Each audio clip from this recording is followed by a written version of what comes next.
মোৰ নাতি বধ কৰিব লাগিছিলে মোক নাতিক বধ কৰিব লাগিছিলে তাক পাচি দিবই লাগিব আৰু তাকো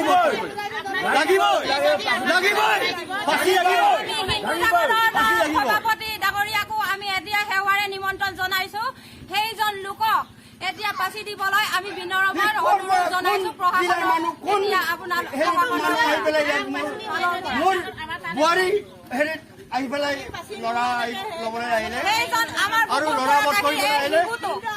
কিন্তু এইজন মানুহ এই চৰকাৰে হিমন্ত ছাৰক আমি বাৰম্বাৰ জনাইছো, আপোনালোকে জনাই দিব আৰু সেইজন মানুহক পাচি দিবই লাগিব, পাচি দিবই লাগিব।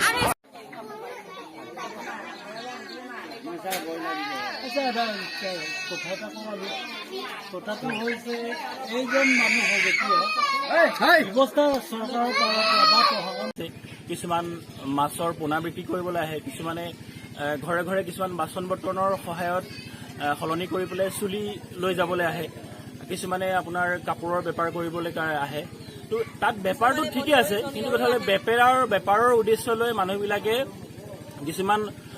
অসৎ কাম কৰাৰ মানসিকতা থকা মানুহো আহে ইয়াত। তো আমাৰ কথা হ'ল,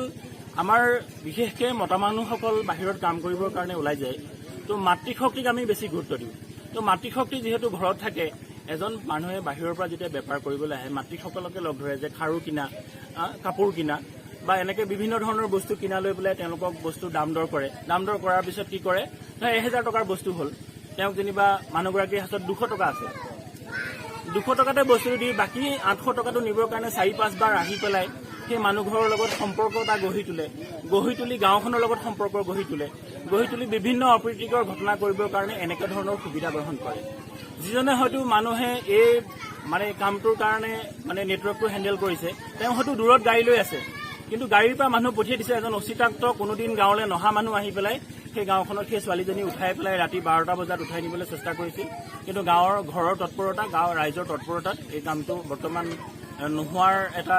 দিশলৈ গতি কৰিলে আৰু সেই মানুহজনক ধৰি পেলাই আইনত গতাই দিয়া হ'ল আৰু বাকী আইনী প্ৰক্ৰিয়াৰে কামখিনি আগবাঢ়ি আছে। আচলতে মাজুলীবাসী আজিৰ তাৰিখত সজাগ আৰু সচেতন হৈ থাকিব লাগিব, যিহেতু বহু মিস্ত্ৰী বা এনেধৰণৰ লোকসকল মাজুলীত সোমাই আছে। হয়, তো আমি এটা বাৰ্তা পঠিয়াম যে আমি SP ছাৰকো এবাক লগ ধৰিম, যাতে গাঁৱৰ প্ৰত্যেকখন গাঁওৰক্ষী বাহিনীলৈ আমাৰ এটা নিৰ্দেশ প্ৰেৰণ কৰক, যাতে দিনটোৰ ভিতৰত যিখিনি মানুহ অচিনাক্ত মানুহ গাঁও তাৰ পৰা আহে তেওঁলোকৰ অন্ততঃ আধাৰ কাৰ্ড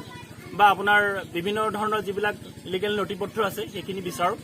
আৰু ৰাতি যাতে 8টা-9টা বজাৰ ভিতৰত অচিনাক্ত মানুহ গাঁওখনত প্ৰৱেশ নহয়, আৰু প্ৰত্যেকখন গাঁৱৰ মানুহ সজাগ হওক।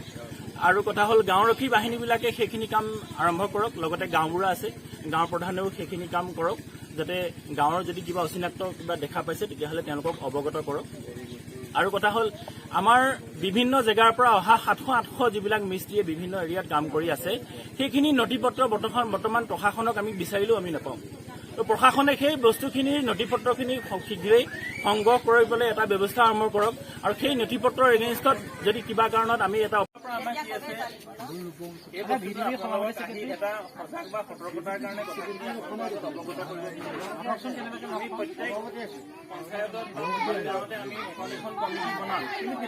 সময় লাগিব।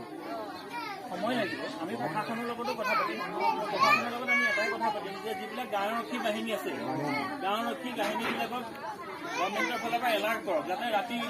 10টা বা 10টা বজাত যদি কোনোবা অচিনাকি মানুহ থাকে বা গাঁৱত কোনোবা যদি অচিনাকি মানুহ আহে সেইবিলাকক তেওঁলোকে নিৰীক্ষণ কৰক। মহিলাসকল বা পুৰুষসকলে যদি তেওঁলোকৰ অৱগত হয় তেতিয়াহ'লে তেওঁলোকক জনাওক, গাঁওবুঢ়াক জনাওক। আৰু যিবিলাক জেগাত মাজুলীত আপোনাৰ এই বাহিৰৰ পৰা অহা মানুহে কাম কৰি আছে সেইবিলাকৰ নথিপত্ৰ আমাৰ চৰকাৰী বিষয়াই আমাৰ অন্ততঃ পুলিচ ষ্টেচনবিলাকত জমা হওক, নহ'লে